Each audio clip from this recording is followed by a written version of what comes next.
साथियों, आप सबके डिमांड के अनुसार हम आ गए हैं लेकर उत्तर प्रदेश पुलिस कांस्टेबल भर्ती परीक्षा के लिए एक बहुत ही बेहतरीन पहल लेकर, जो करंट अफेयर का है। साथियों, आप सब में से बहुत लोगों का डिमांड था साथियों कि सर यूपी पुलिस के लिए पढ़ाइए। तो अभी हमने आरओ और यूपी पीसीएस को रोककर हम यूपी पुलिस का सेगमेंट आज से शुरू कर रहे हैं। साथियों, आप लोगों को मालूम होगा यूपी पुलिस में ये जो करंट अफेयर का सेगमेंट है बहुत बड़ी भूमिका निभाएगा। मैंने ऐसे प्रश्न को रखा है, एक अच्छे लेवल के प्रश्नों को चुन चुन कर इसमें रखा है साथियों, जो आपके आने वाले एग्जाम में रामबाण साबित होंगे। साथियों, इस क्वेश्चन को रट जाइएगा, यहां पर मैं सारी चीजों को बहुत अच्छे से एक्सप्लेन करूंगा। या आप सारी चीजों को जहन में उतार लीजिएगा और वीडियो को अंत तक देखिएगा। आप बहुत सारा फैक्ट, बहुत सारा कंसेप्ट सीख कर यहां से जाएंगे, जो आपके आने वाले एग्जाम के रामबाण साबित होगा। साथियों, बहुत बढ़िया। तो चलते हम लोग अपना पहला प्रश्न देखते हैं क्या कह रहा है साथियों।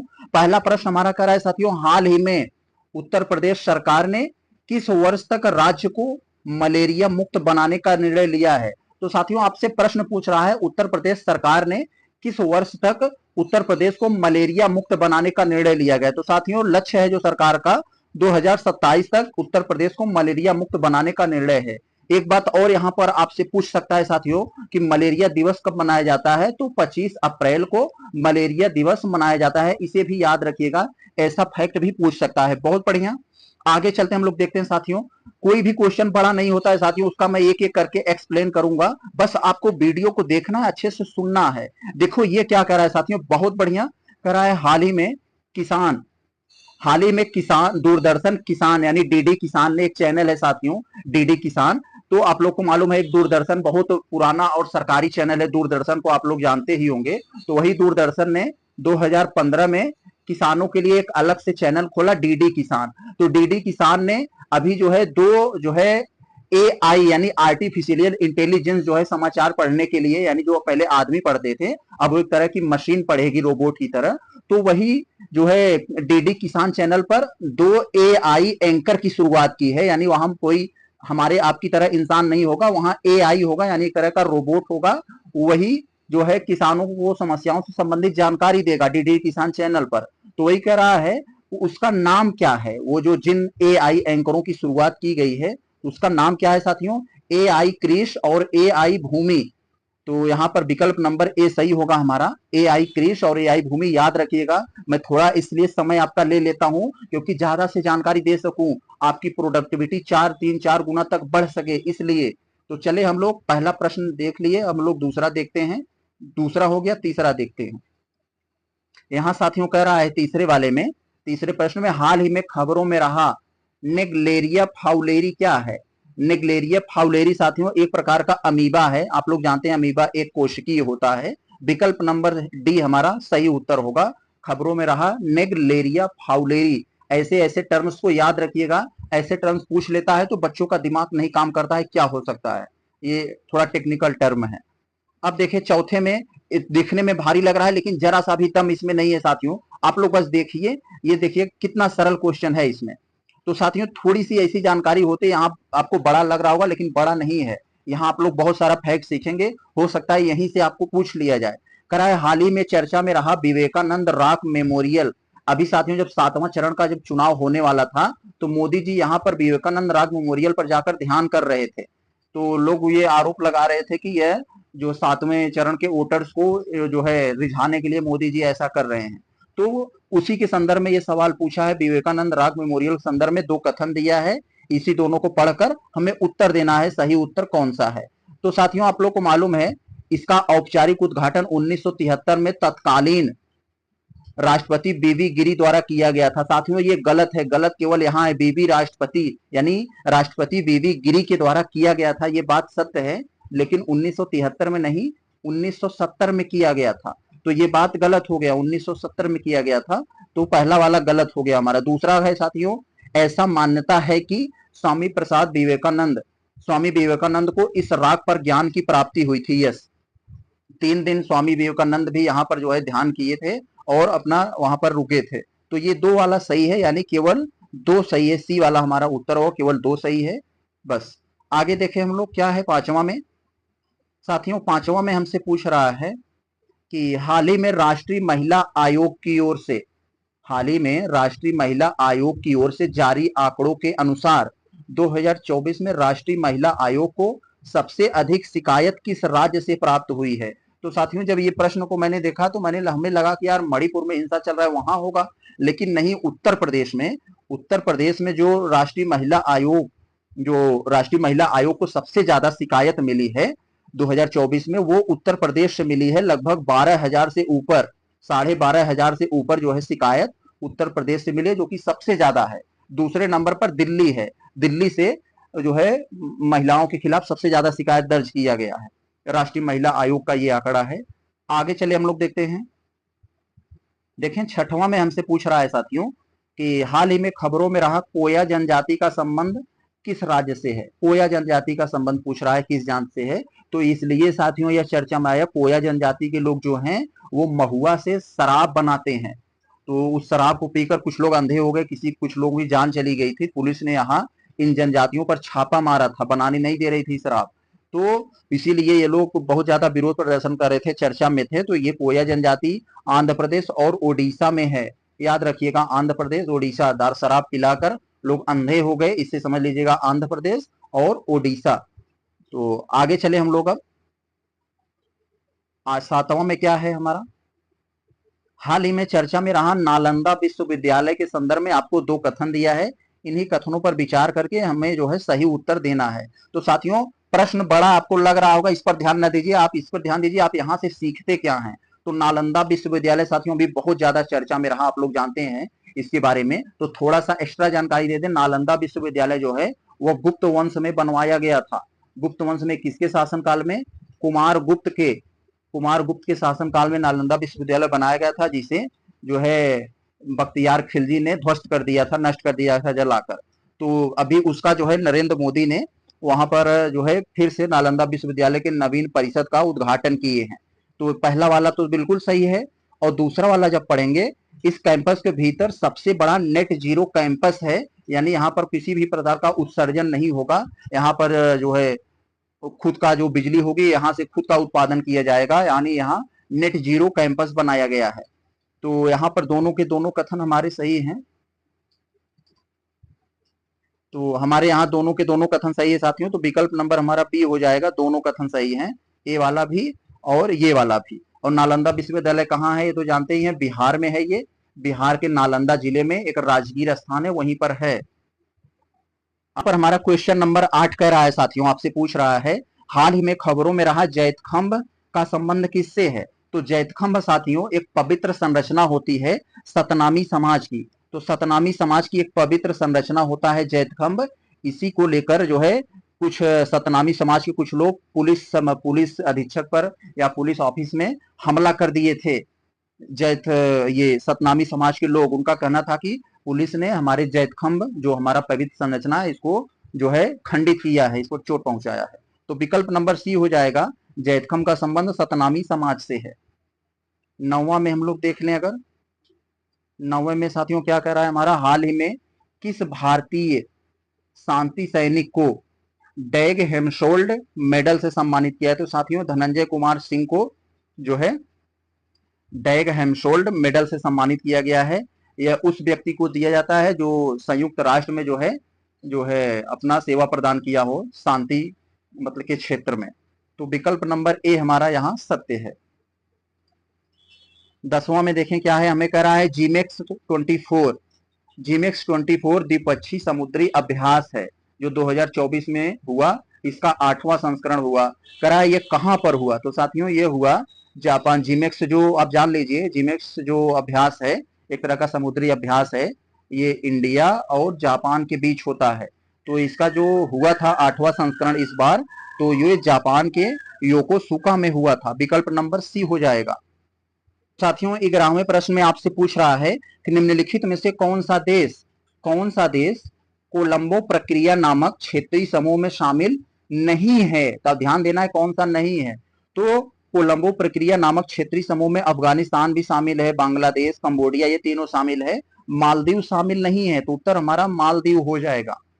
आगे देखें क्वेश्चन 12 में। क्वेश्चन 12 में साथियों हमसे कह रहा है निम्नलिखित में से कौन सा देश हाल ही में संयुक्त राष्ट्र महासभा द्वारा चुने गए अस्थायी सदस्यों में शामिल नहीं है। तो आप लोगों को मालूम होगा अभी पाकिस्तान सहित कुछ देशों को जो है ये संयुक्त राष्ट्र में अस्थायी जो है अस्थायी सदस्य के रूप में शामिल किया गया है। तो उसमें था साथियों यहाँ पर हमारा जो पाकिस्तान था, डेनमार्क था, ग्रीस था। तो विकल्प नंबर बी हमारा ये रवांडा नहीं था। तो यही उत्तर हमारा हो जाएगा, विकल्प नंबर बी रवांडा हो जाएगा साथियों। बहुत बढ़िया, आगे चलते हम लोग देखते हैं हमारा जो 12वें का उत्तर, उसका उत्तर बी हो गया। हम लोग देखते हैं क्वेश्चन नंबर 13 को। बहुत बढ़िया प्रश्न है, आपसे पूछ रहा है कि किस विश्व लैंगिक अंतराल रिपोर्ट 2024 यानी 2024 का जो विश्व लैंगिक अंतराल रिपोर्ट आई है तो उसमें भारत का स्थान कितना है, भारत का स्थान कितना है ये बताना है। तो साथियों इसमें भारत का स्थान विकल्प नंबर बी हमारा 129 है। और 127 जो था साथियों हमारा 127 जो है ये 2023 में था। 127 ये जो दिया है ये 2023 में था, 2023 का पूछे तो भी बता देना। और 129 ये 2024 का है, 2024 हमसे पूछा है तो ये बता दिए हम। आगे देखें 114 मतलब 14 वाले प्रश्न में क्या है हमारा, हाल ही में 50वां G7 शिखर सम्मेलन का आयोजन कहाँ किया गया है। तो 50वां G7 शिखर सम्मेलन का आयोजन अभी कहाँ किया गया, तो साथियों यह इटली में किया गया, विकल्प नंबर सी हो जाएगा। एक इसके साथ एक और फैक्ट जुड़ा है कि मोदी जी जैसे ही चुनाव जीते सबसे पहली यात्रा उनकी इटली की थी, इसी में शामिल होने के लिए मोदी जी गए थे चुनाव जीतने के बाद, ये वाला चुनाव। तो विकल्प नंबर सी इटली। अगर इटली का स्पेसिफिक नाम पूछ ले तो नाम भी बता देना, अपुलिया में, पुलिया आप लोग जानते ही हैं, अपुलिया में हुआ था। तो चले हम लोग अगला देखते हैं 15 वाला प्रश्न।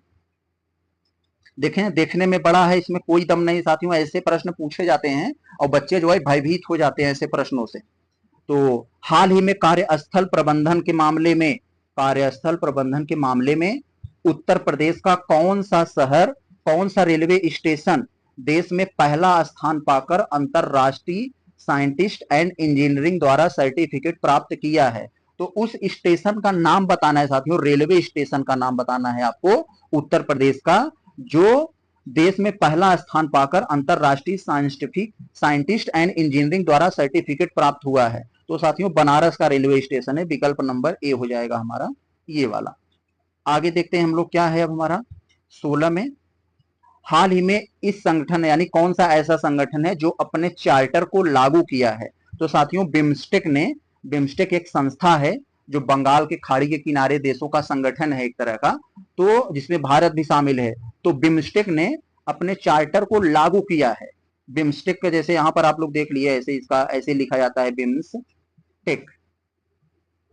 तो बिम्स्टेक में जो बंगाल के खाड़ी किनारे देश हैं उसका नाम भी इसमें छिपा है, बांग्लादेश, इंडिया, म्यांमार जो है, श्रीलंका और ये थाईलैंड और ये इकोनॉमिक कॉर्पोरेशन, वैसे पूरा फुल फॉर्म इसका देखना चाहेंगे आप, bay of Bengal initiative multi sectoral technical economic corporation, ये होता है इसका फुल फॉर्म।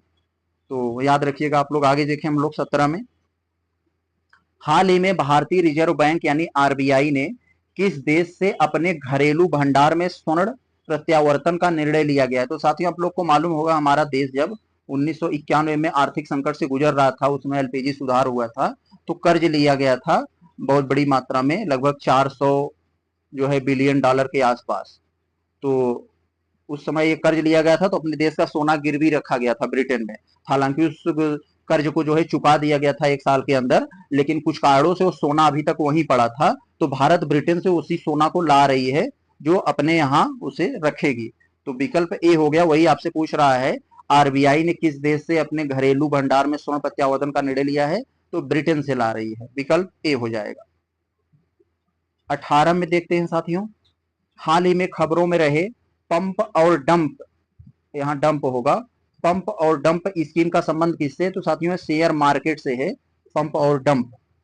आगे देखते हैं हम लोग 19 में, हाल ही में खबरों में रहे टिस्लेनिन, जुमैव और जनुब्रूटिनिब क्या है। तो साथियों ये दोनों जो शब्द हैं टेक्निकल शब्द, ये कैंसर की दवा है, ये जो है विकल्प नंबर सी हो जाएगा हमारा, याद रखिएगा इन दोनों टर्म्स को। आगे देखें हम लोग 20 में, हाल ही में यूनिवर्सिटी ग्रांट कमीशन ने उत्तर प्रदेश के किस संस्था को डिफॉल्टर घोषित कर दिया गया है। तो यूनिवर्सिटी ग्रांट कमीशन ने उत्तर प्रदेश के अटल मेडिकल यूनिवर्सिटी को फ्रॉड घोषित कर दिया, डिफॉल्टर घोषित किया है। हाल ही में खबरों में रहे, यहाँ पर साथियों ग्लीसे 12b क्या है ये आपसे पूछ रहा है, अभी खबर में रहा। एक तरह का एक बाहरी ग्रह होता है साथियों, जो लगभग पृथ्वी के थोड़ा बराबर है। तो विकल्प नंबर जो है एक हमारा हो जाएगा बाह्य ग्रह, एक ए हो जाएगा। तो आगे देखें हम लोग 22 में, हाल ही में किस स्टार्टअप कंपनी ने विश्व का पहला 3D प्रिंटेड इंजन वाला रॉकेट अग्निबाण लॉन्च किया है? तो उस कंपनी का नाम बताना है साथियों। तो अग्निकुल कॉस्मस, विकल्प नंबर डी हो जाएगा हमारा, ये 22 का डी हो गया। बहुत बढ़िया, आगे चलते हम लोग देखते हैं क्या है हमारा अगला प्रश्न। तो 22 का हमारा उत्तर डी हो गया। अब हम लोग देखते हैं अपना अगला प्रश्न 23 वाले में, हाल ही में किस देश के शोधकर्ताओं ने लकड़ी से बनी दुनिया की पहली सैटेलाइट, जिसका नाम लिग्नोसैट है, वो निर्मित किया है? तो साथियों यह जापान के शोधकर्ताओं ने ऐसा निर्मित किया है लकड़ी से बना सैटेलाइट, जिसका नाम लिग्नोसैट है। तो साथियों 24वें में हमसे पूछ रहा है, बहुत बढ़िया प्रश्न है, हाल ही में चर्चा में रहा ओडोक्लेडियम सहयाद्रिकम, कुछ संस्कृत टाइप का नाम लग रहा है आपको। तो ओडोक्लेडियम सहयाद्रिकम क्या है? तो ये साथियों एक तरह का शैवाल की प्रजाति है, शैवाल की नई प्रजाति खोज की गई है, वही है ये, विकल्प नंबर ए हो जाएगा। ऐसे टर्म्स को याद रखिए, सीधा सीधा यही टर्म पूछ लेगा आपसे। तो 25वां में क्या है साथियों, किसे सुंदरम साहित्य शिरोमणि सम्मान 2023 प्रदान किया गया है? तो साथियों डॉक्टर शोभा त्रिपाठी को सुंदरम साहित्य शिरोमणि सम्मान 2023 प्रदान किया गया। 26वें में कह रहा है विश्व दुग्ध दिवस कब मनाया जाता है? विश्व दुग्ध दिवस कब मनाया जाता है ये आपसे पूछ रहा है साथियों, बहुत बढ़िया प्रश्न है ये ऐसे प्रश्न जो होता है खास करके विभिन्न एग्जाम में ऐसे पूछ लिया जाता है, डेट बताइए, जनसंख्या दिवस कब मनाया जाता है, योग दिवस कब मनाया जाता है, ऐसे करके। तो जो दुग्ध दिवस मनाया जाता है साथियों 1 मई को मनाया जाता है, यही उत्तर होगा। और यहाँ पर साथियों जो 5 जून है विश्व पर्यावरण दिवस मनाया जाता है यहाँ, ये 5 जून को, सॉरी ये 5 जून को, 5 जून को विश्व पर्यावरण दिवस मनाया जाता है, इसको याद रखिएगा आप लोग, विश्व पर्यावरण दिवस। और 21 जून को तो आप लोग जानते हैं जो है अंतरराष्ट्रीय योग दिवस मनाया जाता है यहाँ पर। तो हमारा फिलहाल उत्तर ए हो जाएगा विश्व दुग्ध दिवस का। 27 का क्या है साथियों हमारा, 27 में हमसे पूछ रहा है वह देश जो हाल ही में अंतरराष्ट्रीय सौर गठबंधन का 99वां सदस्य बना। तो कौन सा देश बना साथियों अंतरराष्ट्रीय सौर गठबंधन का 99 जो है सदस्य बन गया है? तो स्पेन बना है, विकल्प नंबर बी हो जाएगा हमारा। क्वेश्चन नंबर 28 में क्या गया है, होली में समलैंगिक विवाह को मान्यता देने वाला, साथियों होली नहीं है साथियों, हाल ही में होगा, यहाँ गलती से टाइप हो गया है, हाल ही में समलैंगिक विवाह को मान्यता देने वाला दक्षिण पूर्व एशिया का पहला देश कौन है? तो दक्षिण पूर्व एशिया का देश जो है समलैंगिकता को मान्यता देने वाला थाईलैंड है, विकल्प नंबर बी। ये याद रखिएगा, ये दक्षिण पूर्व एशिया पूछ रहा है, साउथ ईस्ट एशिया के बारे में बात कर रहा है, तो थाईलैंड है। तो ये श्रीलंका तो ये दूसरे का है, ये होगा नहीं, विकल्प नंबर यही है थाईलैंड। देखें 29 में, हाल ही में रामसर साइट में शामिल किए गए नागी और नकटी वर्ल्ड सेंचुरी किस राज्य में स्थित हैं? तो साथियों बहुत ज्यादा चर्चा में थी, हमसे जो है रामसर साइट के बारे में बहुत पूछा जाता है। अगर आपसे पूछ ले अपने भारत में कुल कितने रामसर साइट हो गए हैं, तो इस समय 82 रामसर साइट हैं। 80 था, 2 अभी बिहार में, एक नागी और एक नकटी जो है शामिल किया गया, तो इससे कुल जो है 22 हमारे देश में रामसर साइट, रामसर में शामिल होने वाले स्थल हो गए। लेकिन अगर केवल बिहार में पूछा, क्योंकि ये बिहार में हुआ है, बिहार से अगर आपसे पूछे तो इसके शामिल होते बिहार में अब कुल 3 ऐसे क्षेत्र हैं जो रामसर स्थल में, रामसर साइट में शामिल हो चुके हैं। तो ये नागी और नकटी पूछ रहा है सेंचुरी, वर्ल्ड सेंचुरी किस राज्य में है? तो बिहार में है। देखें ताजा आंकड़ों के अनुसार जनधन अकाउंट खुलवाने के मामले में उत्तर प्रदेश का कौन सा स्थान है? तो साथियों पहला है उत्तर प्रदेश का स्थान, विकल्प नंबर ए हो जाएगा हमारा। तो साथियों क्वेश्चन नंबर 32 में ये पूछ रहा है कि हाल ही में खबरों में रहे सुंधनु कागीगर ज्वालामुखी किस देश से संबंधित है? साथियों बहुत ही अच्छा प्रश्न, ऐसे ही प्रश्न पूछे जाते हैं। ज्वालामुखी कहाँ हुआ? तो अभी हाल ही में ज्वालामुखी हुई थी, ये जो है आइसलैंड के सुंदनु कागिर में। तो विकल्प नंबर सुंदनु कागिर ज्वालामुखी किस देश में है? तो आइसलैंड में है। विकल्प नंबर डी हो जाएगा हमारा 32 का डी। तो 23-33 में कह रहा है कि हाल ही में किस द्वीपीय देश ने भारत की रुपे सेवा अपने देश में शुरू करने की घोषणा की गई है? तो साथियों मालदीव ने भारत की जो रुपे है सेवा प्रणाली है, तो इसको अपने यहाँ शुरू किया है, शुरू करने की घोषणा की है। तो 34 में क्या कह रहा है हमसे? हाल ही में किस खिलाड़ी ने फ्रेंच ओपन 2024 का पुरस्कार एकल खिताब अपने नाम किया है? तो साथियों कार्लोस अल्कराज ने यह फ्रेंच ओपन 2024 का पुरुष एकल खिताब अपने नाम किया गया है, जबकि जो उप विजेता थे वो अलेक्जेंडर थे ये। तो विकल्प नंबर ए हमारा इस प्रश्न का उत्तर होगा। अगर फ्रेंच ओपन 2024 का पुरुष जो है उप विजेता पूछे तब ये आप अलेक्जेंडर लगाएंगे। आगे देखें हम लोग 35 में। देखें इसमें आपसे पूछ रहा है, सिंपल सा प्रश्न है, हाल ही में विश्वविद्यालय अनुदान आयोग द्वारा 2024, देखिए आपसे ये प्रश्न पूछ रहा है कि हाल ही में विश्वविद्यालय अनुदान आयोग यानी यूजीसी द्वारा 24 दिवसीय फैकल्टी इंडक्शन कार्यक्रम का उद्घाटन कहां पर किया गया है? तो ये कहां पर किया गया साथियों? तो आईआईटी बीएचयू में किया गया है। 35 का हमारा उत्तर डी हो जाएगा। 36 में क्या पूछ रहा है हमसे? हाल ही में चर्चा में रही कबक यानो अरुणाचल प्रदेश की किस जनजाति से संबंधित है? तो कबक यानो अरुणाचल प्रदेश की साथियों यह नेशी जनजाति से संबंधित है। विकल्प नंबर डी हो जाएगा हमारा। आगे देखें 37 में, हाल ही में कौन सा बल्लेबाज अंतरराष्ट्रीय क्रिकेट में 600 छक्के लगाने वाला दुनिया का पहला बल्लेबाज बना? तो रोहित शर्मा। विकल्प नंबर सी हो जाएगा। साथियों ये 38 वाले प्रश्न में कह रहा है, हाल ही में चर्चा में रहा कनलाओन ज्वालामुखी किस देश से संबंधित है? कनलाओन ज्वालामुखी किस देश से संबंधित है? तो साथियों यह फिलीपीन से संबंधित है। विकल्प नंबर ए। 39 में, हाल ही में किसे भारतीय थल सेना का प्रमुख नियुक्त करने की घोषणा की गई है? तो भारतीय थल सेना का जो प्रमुख नियुक्त करने की घोषणा की गई, इसके पहले साथियों ये जो मनोज पांडे थे, लेकिन ये रिटायर हुए और मतलब जून में इनका कार्यकाल खत्म हुआ। इसके बाद किसने घोषणा किया गया? तो जनरल उपेंद्र द्विवेदी को। यहाँ 2 बार जनरल उपेंद्र लिखा गया है, तो विकल्प नंबर सी हो जाएगा हमारा उत्तर होगा ये। 40 में देख लें, तो हाल ही में उत्तर प्रदेश सरकार ने किस एयरपोर्ट को विश्व स्तरीय नागरिक विमानन सुविधा के रूप में विकसित करने की घोषणा की है? तो साथियों ये जो नोएडा अंतरराष्ट्रीय एयरपोर्ट है, इसे सरकार ने जो है विश्व स्तरीय नागरिक विमानन सुविधा के रूप में विकसित करने का घोषणा किया है। 41 में साथियों हमसे पूछ रहा है कि हाल ही में अंतरराष्ट्रीय दूरसंचार संघ यानी आईटीयू के WSIS 20 फोरम 2024 का आयोजन कहां किया गया? तो साथियों यहाँ पर 4 नाम दिए गए हैं, जिनेवा, टोक्यो, नई दिल्ली, ब्यूनस आयर्स। तो इसका जो सही उत्तर है जिनेवा में होगा। विकल्प नंबर ए हो जाएगा हमारा। तो विकल्प नंबर ए इसका उत्तर हो गया। तो चलते हम लोग अगले प्रश्न पर देखते हैं क्या है हमारा ये उत्तर जो है हमारा। तो तुम लोग देखते हैं क्वेश्चन नंबर 43 में क्या कह रहा है, हाल ही में जारी पर्यावरण प्रदर्शन सूचकांक ईपीआई 2024 में यानी पर्यावरण प्रदर्शन सूचकांक 2024 में भारत को कौन सा स्थान प्राप्त हुआ है?